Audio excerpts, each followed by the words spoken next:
Hi! Eto po ako ulit.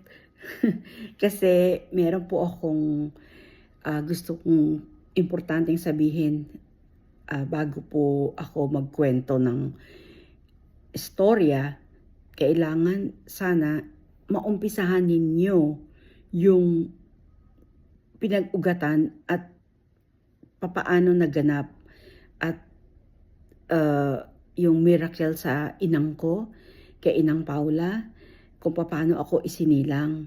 Kasi kung hindi nyo po ito mauumpisahan at dumating na po tayo sa pagkukwento ko sa bandang kalagitnaan ng buhay ko, kasi umpisahan ko po ito mula bago pa lang ako isilang, hanggang sa nung bata ako, hanggang sa naging teenager, lumaki, nagkaasawa, nagkaanak, at lahat-lahat po.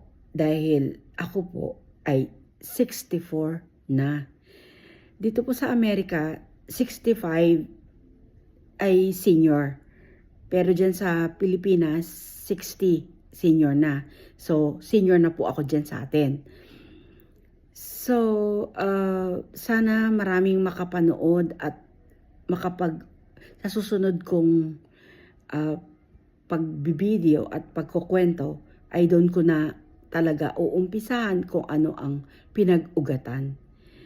Sana po marami ang tao makapakinig para kung wala na silang iisipin pa at mga tanong sa isip kung ay paano nangyari yon, ay paano nagaganap yon, dahil kailangan doon tayo sa umpisa muna para smooth ang aking pagkukwento. So, ang masasabi ko lang sa mga anak ko din na nakakapakinig ngayon, alam ko naiintindihan ninyo at hindi naman ninyo alam ang talagang lahat-lahat ng istorya mula ng isilang.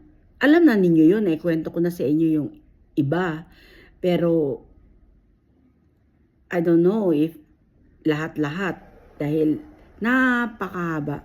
Kaya napakahaba rin pong itong kasaysayan. So, okay, thank you very much ulit. At sana please share to other people na mga kaibigan nyo, kayo na rin po ang magsabi sa kanila na eto po ako, si Amy. My full name is Amalia. So, sana po maramdaman ninyo at maunawaan ang lahat ng tungkol sa buhay ko at kasaysayan. Thank you. God bless you all. Bye.